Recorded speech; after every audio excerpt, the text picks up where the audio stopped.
मतलब जोश जुनून देख लो भाई, माता बहन भी आगे सारे के सारे जो है इतना तगड़ा जोश जुनून दिखने लग रहा है। देख ले अपनी बेबे जो है पगड़ी बांध के आ गई है। इनको क्या करते हैं पहला निर्णय करने वाले पगड़ी वाले, ये अपनी बेबे भी जो है पगड़ी बांधना शुरू कर दिया अपनी हरियाणा की और अपने किसान कौम की शान ऊपर ले जाने खातर। तो भाई इस आंदोलन की सारी अपडेट लगातार राम राम बेबे जी। राम राम भाई। पब्लिक जानना चाहो जो दूर दूर तो देखा तो नेट बंद करके है, आपका नाम गांव जिला तहसील।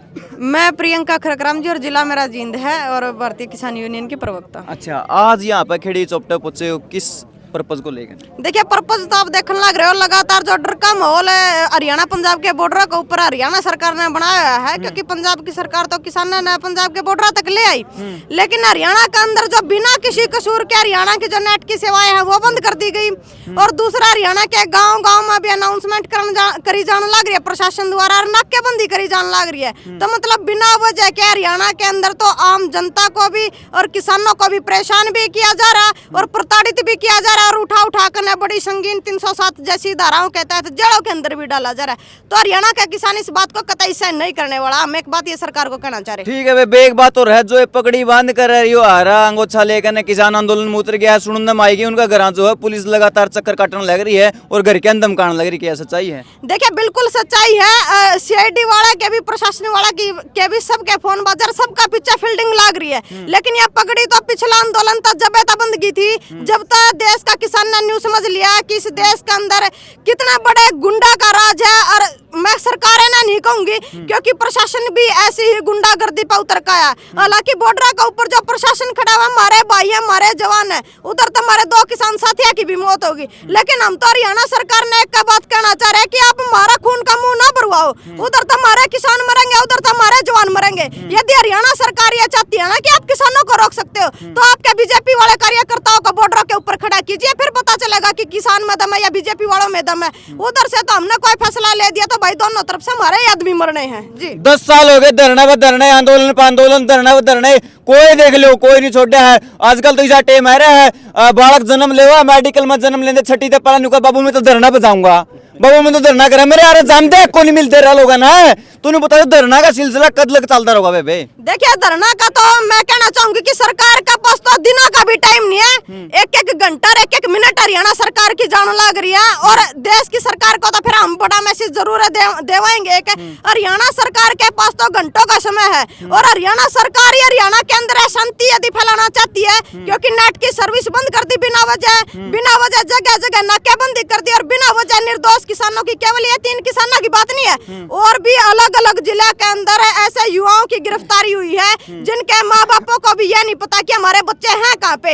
ऐसा डर का माहौल हरियाणा के अंदर जो बनाया जा रहा है, तो मैं हरियाणा सरकार को भी और हमारे मुख्यमंत्री को भी एक बात कहना चाह रही हूँ कि जिस शांत प्रदेश को आप हरियाणा के मतलब भगत सिंह की जो नीतियां का ऊपर, उसके गांधीवादी जो नीतियां का ऊपर फिलहाल चल रहा है, तो आप इस बात को ना भूले कि ये भगत सिंह के भी वंशज हैं, जिन्होंने मतलब आपने देखा होगा कि जो पंजाब के बॉर्डर उछानीवाला के ऊपर है, जो एलपीजी की सरकार ने जो ज्योति जलाई है, जो हमारे साथी अक्षय नरवाल जो जेल के अंदर है, उन्होंने वहां पर भगत सिंह की ज्योत को देसी घी से स्थापित किया और पंजाब की सरकार ने भी और केंद्र की सरकार ने भी इस बात को एक्सेप्ट किया है। तो हम एक संदेश ये देना चाहते हैं कि केवल जो जेल के अंदर हमारे साथी हैं वो गांधीवादी खाली नीतियों पर चलने वाले नहीं है। हमने वो काम किया जो 75 साल तक किसी सरकार ने किसी पार्टी ने नहीं किया, जो भगत सिंह की देसी घी की ज्योत जलाने का काम किया है। तो हम सरकार को एक संदेश ये देना चाहते हैं कि जिस दिन हरियाणा के किसानों का सबर का बांध टूटेगा, तो उस दिन फिर बीजेपी ने कितना छुपन खाता ठिकाना नहीं मिलेगा। बेबे लाखों लोग देखने लग रहे हैं और वो कमेंट करके नू पूछने लग रहे हैं। चलो मान लिया आज अपना ये आंदोलन सक्सेसफुल हो गया, अपनी मांगे मान ली गई, एमएसपी की कर्जा माफी हो गया, तो फिर एक मुद्दा और ऐड ऑन करना चाहूंगा, क्योंकि आप देखने लग रहे हो इतने महंगे बीज ले वहां, इतनी महंगी दवाई ले वहां, इतना महंगा स्प्रे ले वहां, और फिर भी इस फसल की गारंटी नहीं है कि वह फसल सही होगी, कोई कीड़ा आ गया, कोई बीमारी आ गई और हमारी जो धरती है बंजर बनाया जाने लग रहा है। इतने पेस्टिसाइड और इतने खाद, इतना जहर की उसने आदत पड़ गई। जब मान ले युवा अपना आंदोलन सक्सेस हो गया तो अगला आंदोलन नू करना पड़ेगा रे।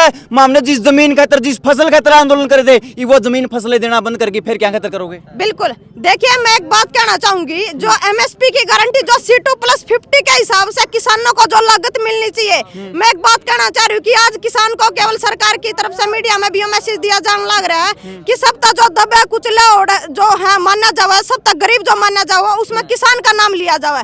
लेकिन मैं एक बात कहना चाह रही हूँ कि इसकी जिम्मेदार केवल बीजेपी नहीं है। 75 साल तक जो पार्टियां बदल दी आने लग रही, जो ये पार्टियां सत्ता परिवर्तन होने लग रहा है, वे सारे लोग इसके जिम्मेदार है। इससे पहले कांग्रेस का भी राज रहा। 2006 के अंदर हमने जो स्वामीनाथन की जो रिपोर्ट है वो 2006 के अंदर लागू होनी चाहिए थी, जो आज हमने 2024 तक नहीं मिल पा रही है। तो कहीं ना कहीं इसके जिम्मेदार वे विपक्ष वाले लोग भी हैं। जो काम विपक्ष ने करना चाहिए था वो काम आज जो देश का किसान खड़ा होकर करने लग रहा है। यदि देश के किसानों को केवल उनके एमएसपी की गारंटी मिल जाए C2+50 के हिसाब से, तो भाई हम इतना मादा रखा कि हम सरकार ने कर्जा दे दे।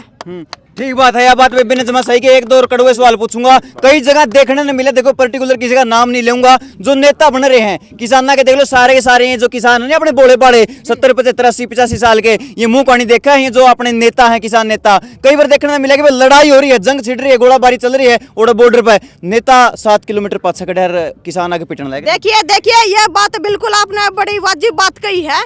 और एक बात मैं बिल्कुल कहना चाहूंगी आपके मीडिया के माध्यम से भी, अब पिछले आंदोलन में हम केवल हमारे 750 उन किसानों की शहादत दे चुके हैं, 750 हमारे किसानों की बलि दे चुके हैं। अब की बार यह मोमेंट एक बड़े स्तर की जब छिड़ी है, तो भाई मैं संयुक्त किसान मोर्चा तभी आह्वान करना चाहूंगी। जब मैं भी एक लड़की हूँ भाई, जब संयुक्त किसान मोर्चा का फैसला होगा तो सारा मैं पहले आगे होंगी। और अब की बार किसी की बलि जाओ तो मैं चाहूँ कि वो लीडरशिप आगे होकर जाओ, और हमारी लीडरशिप में तो किसी की बलि जानी चाहिए यदि जावे तो। बिल्कुल सही बात कही बेबी ने। एक सवाल और पूछा है, कल पंचायत थी 18 तारीख और आज भी थी, आज के कुछ इस पंचायत से निर्णय लिया गया है खेड़ी चोपटा से? देखिए निर्णय तो आज संयुक्त किसान मोर्चा जो हरियाणा है उसकी जींद के अंदर भी एक बैठक हुई है, तमाम उसमें सारे संगठन शामिल थे। और उधर जो पंजाब के अंदर भी बातचीत चल रही है, वहाँ पर भी जो बातचीत का माहौल चल रहा है उसमें केवल 5 फसला की एमएसपी की बात करी गई है। लेकिन भाई केवल हमने 5 फसला की एमएसपी नहीं चाहिए। यदि देश का किसान उठेगा और देश के किसान को एमएसपी चाहिए, और ये मैं कहना चाहूंगी कि यह लड़ाई हमारी आखिरी लड़ाई यार, हमने केवल वह बात को ना करनी भाई। मेरे को यह भी कोई गुरेज नहीं है। पिछले 17 में एक आंदोलन चला था शुगर मिला का ऊपर जो हमारे गन्ना के रेट बढ़ाने का, तो भाई उसमें केवल 10 रुपये बढ़े थे और धरने भी लग गए थे। बकायदा एक संगठन का नाम था, धरने भी लग गए थे शुगर मिला पे।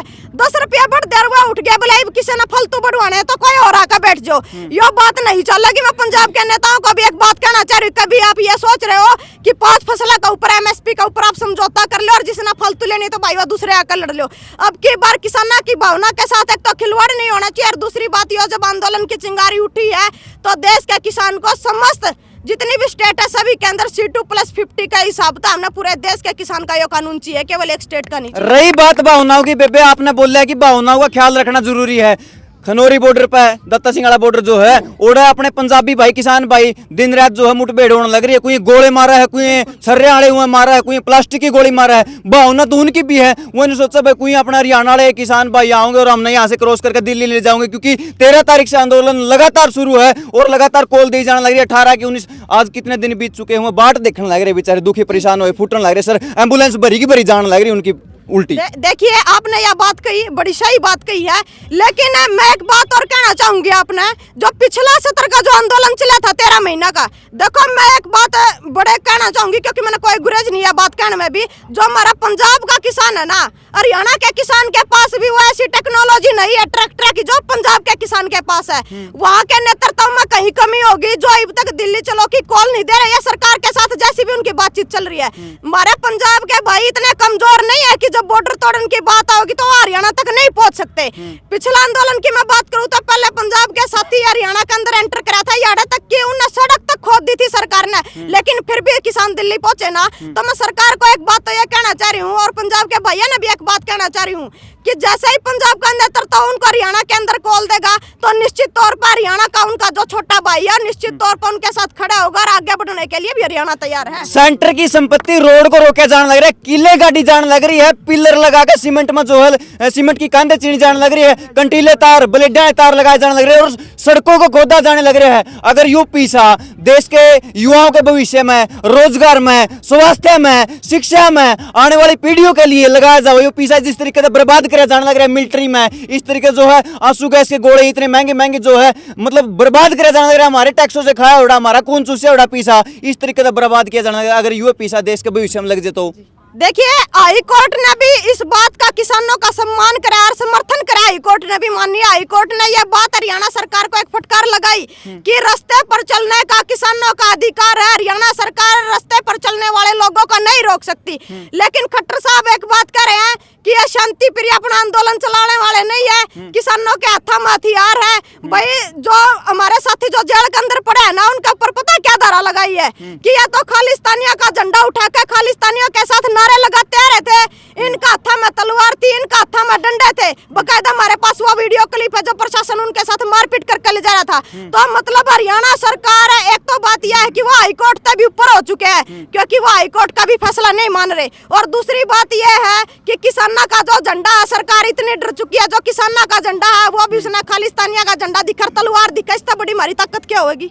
क्या मैं ये कह सकता हूँ कि खेड़ी चौपटा से जो है किसान आंदोलन का बिगुल बड़े लेवल पर बज चुका है? देखिए बिगुल तो ये बजा दिया यार था कल, और बिगुल तो ये बज चुका है। ये तो ये हमारी बस एक कॉल देने की बात है। और मैं कुछ देर पहले आपने कहूँ थी ना कि भाई दिना का तो टाइम छोड़ो, घंटे का टाइम सरकार के पास है। और जब हम अपनी पावांगे ना तो बीजेपी तो छोड़ो, कौन से खेत की मूली बीजेपी है। बीजेपी ने तो पहले भी सड़कें खुदवाई थी, लेकिन जिस दिन हमने ये फैसला कर लिया कि हमने दिल्ली जाना है तो उस दिन कोई दुनिया की ताकत नहीं हमने रोक दी। आपकी जुबान से निकलने वाली ये सुर कान नामों को लिखने लग रहे सरकार का है, और जो घर बैठे हैं दर्शक है उनने के कुछ कहना चाहो जो घर बैठे हैं? देखिए आज केवल जो हरियाणा प्रदेश के नहीं कहूंगी, देश के भी जो हालात हो रखे हैं ना, पढ़े लिखे जो बालक है सीईटी वाले वो रोड के ऊपर है, गेस्ट टीचर है वो रोड के ऊपर है, आंगनवाड़ी वाली है वो रोड के ऊपर है, पीटीआई वाले टीचर है वो रोड के ऊपर है, ड्राइवर बैठे है वो रोड के ऊपर है, देश का किसान मजदूर है वो रोड के ऊपर है। लेकिन मैं पटवारी है हमारे कानगो है जो वो रोड के ऊपर बैठे हैं धरने के ऊपर। मैं समस्त इन वर्गों ने एक बात कहना चाह रही हूँ,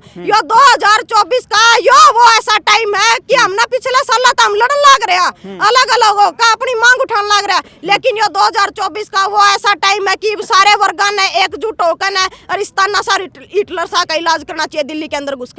बिल्कुल बहन जी, आपका ज्यादा समय ना लेते हुए मैं अपने विचारों को तो उस हरियाणा उठ गया नहीं, उठ गया नहीं उठ गया टूट गया उतने बॉर्डर तोड़ देंगे, टूट गया बॉर्डर। तो आपका क्या कुछ कहना है इस विषय के बारे में? अपनी अपनी राय बता दी और अगली वीडियो का इंतजार करिए और इसका दौड़ा बटन दबा लो ताकि अगली आने वाली अपडेट सारे तो पहले तार दौर पहुंचे भाई।